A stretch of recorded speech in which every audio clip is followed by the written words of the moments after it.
நம்மள நிறைய பேருக்கு பைக்குனா ஞாபகம் வருது ராயல் என்ஃபீல்டு தாங்க. இதில் ரீசெண்டாக அண்டர் 350 அப்படின்னு சொல்லிட்டு ஒரு பைக் லான்ச் பண்ணியிருந்தாங்க. இதை நம்ம அண்ணா வாங்கலாமே அப்படின்னு சொல்லிட்டு இருந்தார். ஆனால் வாங்கினா ஃபஸ்ட்டு நான் தான் ஓட்டுவேன் அப்படின்னு சொல்லிட்டு இருந்தேன். சரிடா அப்படின்னு சொல்லிட்டு அவங்களும் டெலிவரி பண்ணி எடுத்து வந்து நம்மள்ட்ட கொடுத்தாங்க. நம்ம ஓட்டி பார்க்கலாமே அப்படின்னு சொல்லிட்டு ஓட்டினவங்க. வேறு லெவல் எக்ஸ்பீரியன்ஸாக இருந்துச்சுங்க. ஃபஸ்ட் டைமாக ராயல் என்ஃபீல்டு பைக் ஓட்டுறேன். அந்த எக்ஸ்பீரியன்ஸை சொல்லவே முடியாதுங்க. எவ்வளோ நேரம் தான் ட்ராவல் பண்ணுறது, சாப்பிடலாமே அப்படின்னு சொல்லிட்டு நான் என்ன பண்ணேன் அப்படின்னு பார்த்தீங்கன்னா ஸ்ரீபெரும்புத்தூரில் உள்ள பாண்டியன் ஹோட்டலுக்கு போய்ட்டு ஒரு சிக்கன் பிரியாணி ஒரு மட்டன் பிரியாணி சொல்லிட்டாங்க. அவங்களும் சீக்கிரம் எடுத்து வந்து வச்சுட்டாங்க. சரி சாப்பிடலாமே அப்படின்னு சொல்லிட்டு நான் என்ன பண்ணேன் அப்படின்னு பார்த்தீங்கன்னா எடுத்து வச்சு சாப்பிட ஆரம்பித்தேங்க. இது சொல்லும் பொழுது டேஸ்ட்லாம் வேறு லெவலில் இருந்துச்சுங்க. பார்க்கும்போது என்னடா பீஸ்லாம் இப்படி இருக்குது அப்படிங்கிற மாதிரி தான் ஆகிடுச்சு. அவங்க கிரேவி கொடுத்தாங்க பாருங்கள், அது கூட சேர்த்து சாப்பிடும்பொழுது தனி டேஸ்ட்டு தாங்க.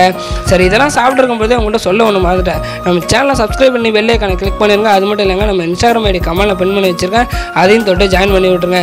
இவர் தாங்க நம்ம அண்ணன் பைக்கு ராயல் என்ஃபீல்டு பைக் வாங்கினவர்.